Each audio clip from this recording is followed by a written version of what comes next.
जैसे कि आपने इसके पहले के ब्लॉग में देखा, मैं निकल पड़ा हूँ आज जूनागढ़ से सोमनाथ जाने के लिए, भोलेनाथ के दर्शन करने। और वहाँ जाने के लिए मैंने की है बस, जो कि एसी है और 130 रुपए में मुझे 95 किलोमीटर्स तक पहुँचाएगी। तो ये है जूनागढ़ का बस स्टैंड, जहाँ पे बाहर जाने के लिए सब बसेस मिलती है। तो अभी और 1-1.5 घंटा है मेरी बस आने के लिए।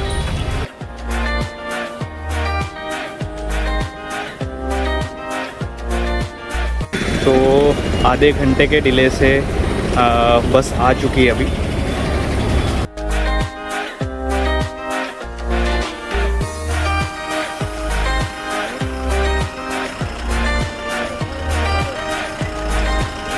जो ऑनलाइन मैंने लिया वो सिर्फ रिजर्वेशन होता है, उसके बाद टिकट आपको एक्चुअल बस में मिलती है, जो कि ये है। सॉरी,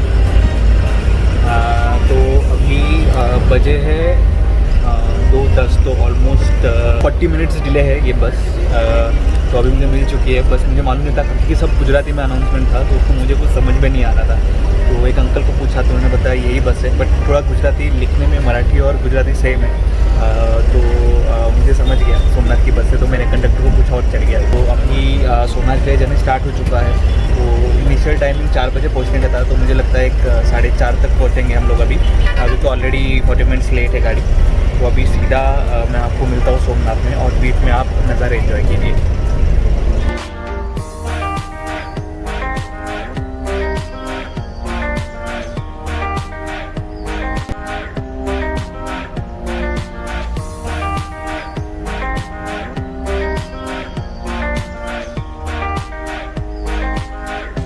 अभी हम लोग वेरावल बस स्टैंड पहुंच चुके हैं। वेरावल ये सोमनाथ को लग के ही है, और वेरावल गिर सोमनाथ जो डिस्ट्रिक्ट है उसका हेडक्वार्टर्स भी है। तो अभी वेरावल से निकल के हम लोग जाएंगे सोमनाथ टाउन में, और सोमनाथ बस स्टैंड में उतर के मैं आपसे बात करता हूँ। तब तक के लिए आप बने रहिए।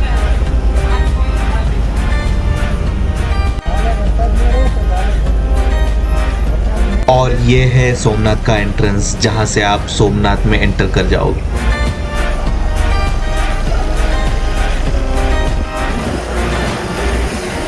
तो सोमनाथ बस स्टैंड फाइनली पहुंच चुके हैं। इधर से और एक 5-6 मिनट का रास्ता है, और फिर हम लोग पहुंच जाएंगे सीधा हमारे होटल में। तो ये थी हमारी आज की राइड जूनागढ़ से सोमनाथ तक। ये है लॉर्ड्स इन, जहाँ पे मैं रुकने वाला हूँ। वैसे ये 3 स्टार प्रॉपर्टी है, बट क्योंकि ऑफ सीजन चल रहा था तो मुझे ये रूम 1400 में मिल गया, जो कि एक अच्छी डील थी। हाँ, थोड़ा बजट से बाहर था, बट लास्ट 5 डेज से मैं कंटिन्यूस ट्रैवल कर रहा हूँ और मुझे एक अच्छे बेड की बहुत ज़रूरत थी, तो इसलिए मैंने ये बुक किया। तो चलो आपको रूम टूर कराते हैं।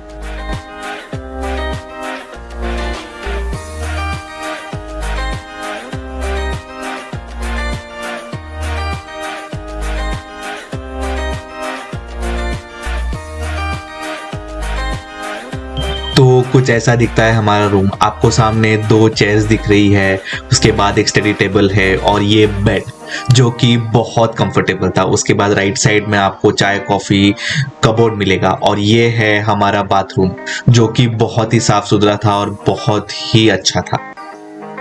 तो गुड मॉर्निंग दोस्तों, अभी हम लोग निकल रहे हैं सोमनाथ मंदिर देखने। तो जस्ट नाश्ता कर लिया हूँ, मैंने खा लिया हूँ थोड़ा, और अभी चलो निकलते हैं सोमनाथ में। वैसे अभी तो बारिश नहीं हो रही है, सुबह से बहुत बारिश हो रही थी वैसे भी, बट बारिश का कुछ बता नहीं सकते क्योंकि मैं बाहर निकल गया हूँ और फिर से ये देखो पूरे काले बादल आ गए। तो अभी हम लोग सीधा जाते हैं सोमनाथ मंदिर। मेरा प्लान है आज का रात का 7:30 को एक लाइट शो रहता है, वो लाइट शो देखने का। देखते ट्राई करते हैं, उसका टिकट मिले तो अच्छा ही है, नहीं तो बाहर से भी देख सकते हैं वैसे। तक आ जाएगा भालका तीर्थ तक ना। कितना होगा इसका? सब मिला के आपको लास्ट में मैं मंदिर आपको ड्रॉप कर दूंगा, बरोबर है? कितना ये किराया तो उसमें आ जाएगा, पूरा घुमा के लास्ट में मंदिर आपको ड्रॉप कर दूंगा। 500 रुपया आप करना, ठीक है, चलेगा, बरोबर है सर। इतना 700 रुपया लेता है, और मैं आपको भाई एक ही सवारी है 500 ठीक, चले। तो अभी थोड़ा प्लान में चेंज है। मैं जा रहा था मंदिर, बट ये भैया मिले, यूनिस भैया मिले। वो बोल रहे हैं कि आप पहले बाकी के लोकेशन करके आओ क्योंकि बारिश रुका हुआ है। मंदिर तो कभी भी कर सकते हैं, शाम में भी कर सकते हैं, लाइट शो रहता है। तो अभी क्या करूँगा, मैं पहले बाकी लोकेशन देख के आऊँगा। 10 लोकेशन से इधर ऐसे जो हिस्टोरिक प्लेसेस हैं वो देख के मैं शाम को मंदिर जाऊँगा। तो यूनिस भाई का नंबर मैं आपको दे के रखता हूँ डिस्क्रिप्शन में। आप कभी सोमनाथ आओगे तो इनको कॉल कर लेना, ये आपको कहीं से भी पिकअप कर लेंगे, स्टेशन हो या बस स्टैंड हो, और आपको जहाँ चाहिए छोड़ देंगे और आपको पूरा घुमाएंगे। अभी ये 10 लोकेशंस के लिए मुझसे ले रहे हैं वो 500 रुपये, और मुझे बहुत रिजनेबल लगा ये।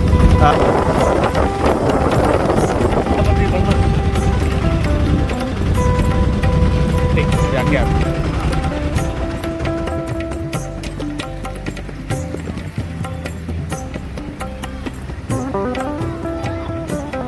तो ये है भालिका तीर्थ।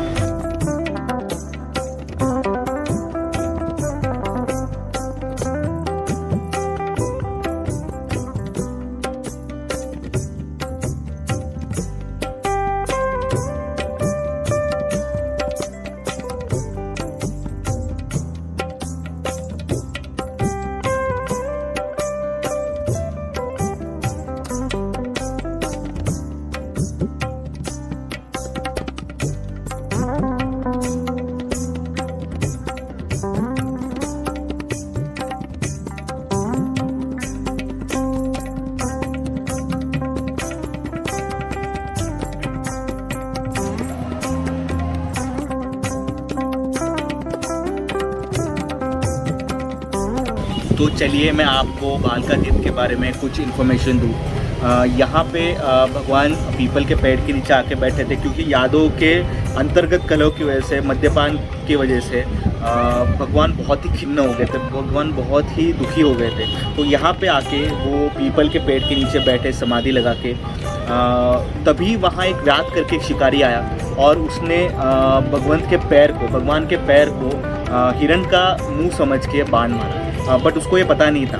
तो जब वो शिकार के नज़दीक पहुंचा तो वो भयभीत हो गया और देखा कि ये तो स्वयं कृष्ण भगवान है और मैंने उनको तीर मारा हुआ है, और उनके ये बाएं पैर पर जाके लगा।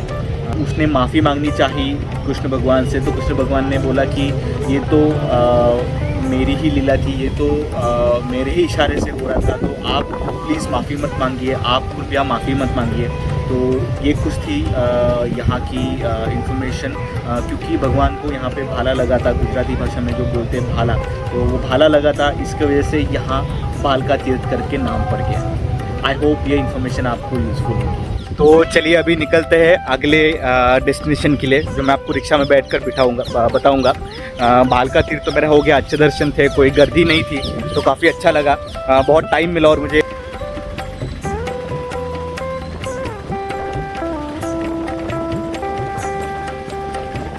और अगला पड़ाव था बाणगंगा। ये समुद्र में बसी हुई एक जगह है जहाँ 2 बड़े बड़े शिवलिंग है। ये शिवलिंग को हर पल समुद्र की लहरें अभिषेक करती रहती है और वो नज़ारा बहुत ही अद्भुत होता है। हालांकि मैं बारिश के समय में गया था तो इतना नहीं देख पा रहा था, बट थोड़ा सा तो दिख रहा था। इसकी एक खासियत है, समुद्र के पानी के बार बार टकराने के बाद भी शिवलिंग सालों साल वैसा ही है, यानी इसका इरोजन, इसका थोड़ा सा भी हिस्सा कम नहीं हुआ है। ये अपने आप में ही एक अद्भुत बात है।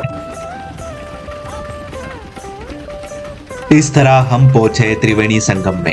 यहाँ 3 नदियों का संगम है। ऐसा कहते हैं कि कृष्ण भगवान जब अपना देह त्यागने जा रहे थे भाला लगने के बाद, तो यहाँ पर आके उन्होंने स्नान किया और बाद में गोलोक धाम की तरफ निकल गए।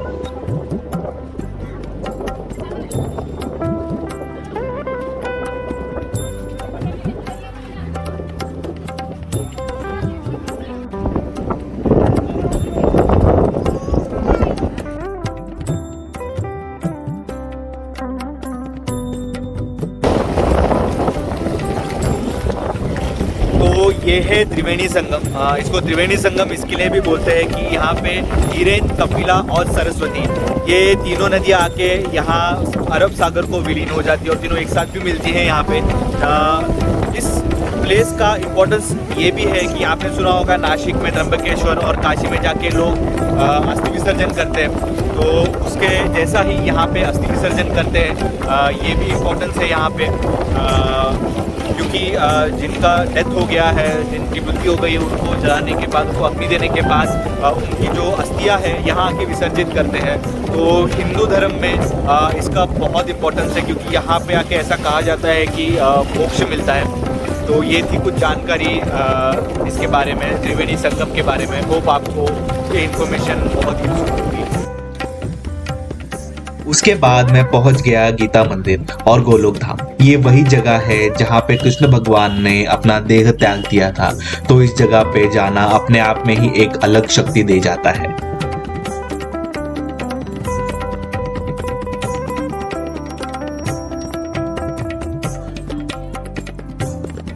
तो जैसे ही आप त्रिवेणी संगम के थोड़ा आगे आते हो, यहाँ पे और एक जगह है जिसकी हिस्टोरिकल वैल्यू भी बहुत है। वो ऐसी है कि यहाँ एक गीता मंदिर बनाया गया है। और एक चीज़ है, जो कृष्ण के जो भाई थे बलराम जी, उन्होंने अपना देह यहीं पे त्यागा था योगा के माध्यम से। तो वो भी आपको जगह दिखाता हूँ मैं। पहले आपको दिखाता हूँ मैं गीता मंदिर।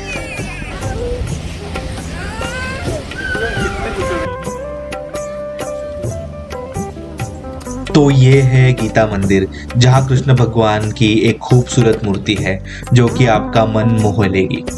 इस मंदिर की खासियत ये है कि आपको इसके पिलर्स पर गीता का हर एक अध्याय लिखा हुआ मिलेगा, और ये सब पिलर्स पे है, जो अपने आप में ही खूबसूरत चीज है। आप अगर सोमनाथ आते हो तो यहाँ जरूर आना, आपको ये जगह बहुत ही शांति देगी।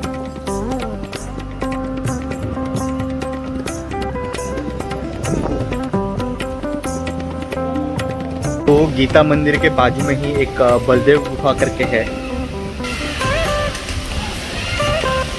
ये है वो।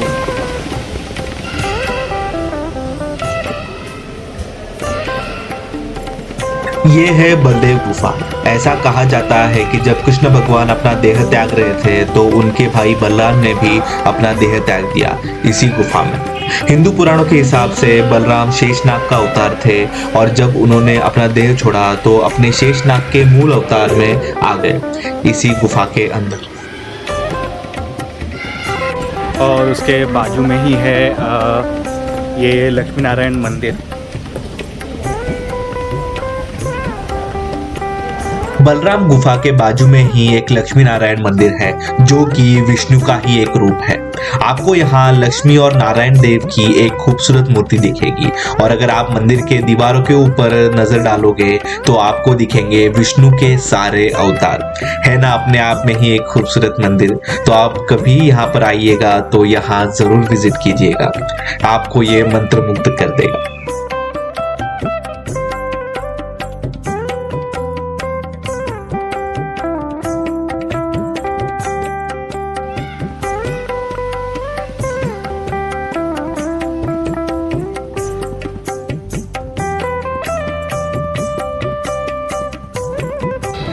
तो अभी जो आपने देखा, इसको गोलोक धाम बोलते हैं और निज धाम भी बोलते हैं, श्री कृष्ण निज धाम। क्योंकि जब उनको बहालका तीर्थ में जब वो घायल हुए थे बाण से, तो उसके बाद उन्होंने आगे प्रस्थान किया। त्रिवेणी संगम आए, जो इसके पहले आप देख चुके हो। त्रिवेणी संगम आने के बाद उधर नहाए थोड़ा, और उसके आगे जस्ट एक 2 मिनट बाद ही ये जगह है जहाँ वो बैठ के अपने निज धाम के लिए निकल गए, ऐसा बोलते हैं। उन्होंने अपना शरीर छोड़ा और हमेशा के लिए गोलोक धाम निकल गए। ये यहाँ की हिस्ट्री है जो मैंने अभी पढ़ी है यहाँ पे। तो आई होप ये सही होगी, अगर सही नहीं होगी तो मुझे प्लीज़ आप करेक्ट कर देना।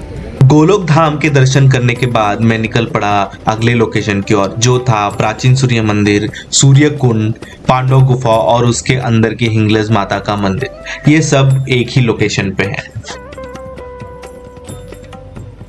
ये है सूर्य मंदिर। ऐसा कहा जाता है कि यहाँ पे पांडवों ने अज्ञातवास के समय में सूर्य देव की आराधना की थी। पर ये जो मंदिर बना है वो 14वीं शताब्दी में यानी 14th सेंचुरी में बना है, और ये गुजरात का सबसे पुराना सूर्य मंदिर है। इस खूबसूरत मंदिर में आपको 2 प्रमुख मूर्तियां मिलेंगी, सूर्य देव की और छाया देवी की। और उसके साथ ही बना हुआ है सूरज कुंड जो थोड़ा ज़मीन से नीचे है। पर आप यहाँ आओगे तो एक अलग सी ही शांति मिलेगी। मैं तो यही सोच में पड़ा था कि इन्होंने ये बनाया कैसे रहेगा उस समय में जब कोई भी ऐसे औजार या मशीन अवेलेबल नहीं थे जो आज है। तो ये थी कुछ रोचक जानकारी इस मंदिर के बारे में।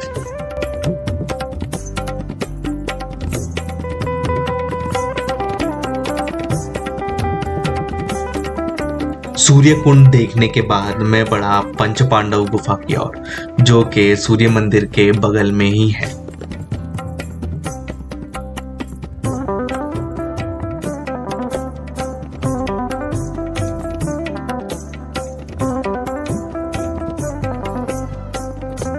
इसे हिंगलज माता गुफा भी बोलते हैं क्योंकि इस गुफा के अंदर हिंगलज माता की प्रतिमा है।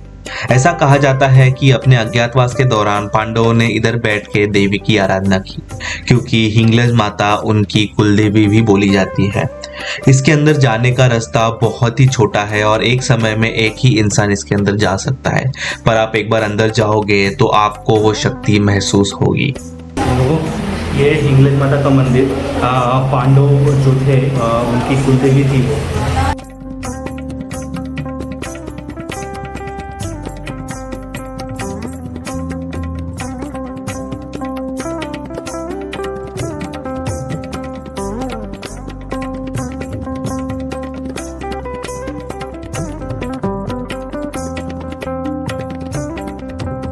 तो आप देख सकते हैं रहने के लिए भी जगह नहीं है, इतना सा ही पैसेज है और ये सीढ़ी है। देखिए कोई एक ही इंसान आगे बढ़ जाके रह सकता है और गर्म तो बहुत हो रहा है।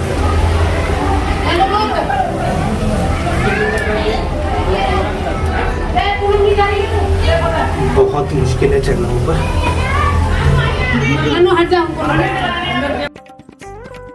रिक्शा वाले यूनुस भाई ने मुझे सब जगह घुमाया और सोमनाथ मंदिर के पास आके छोड़ दिया। बहुत ही खूबसूरत बीता आज का दिन, पर दिन और भी अच्छा हुआ क्योंकि हमने भोले बाबा के महादेव के दर्शन लिए। अद्भुत अनुभव था वो सोमनाथ के शिवलिंग का दर्शन करना। ऐसा लगा कि मेरी यात्रा सफल हो गई।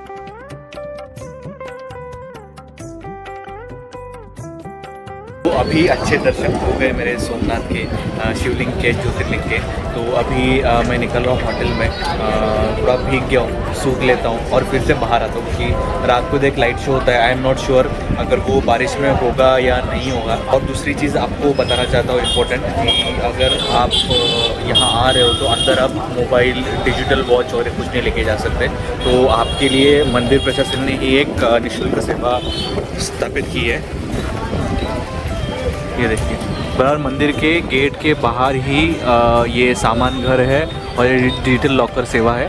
अगर आपको सादे लॉकर्स भी चाहिए, जो डिजिटल लॉकर्स नहीं है उसकी भी सुविधा है, वो फ्री है। सामान घर की भी फ्री है, बट ये जो डिजिटल लॉकर है वो उसकी फ्री नहीं है, उसके लिए आपको चार्ज पे करना पड़ता है हर मोबाइल 10 रुपया।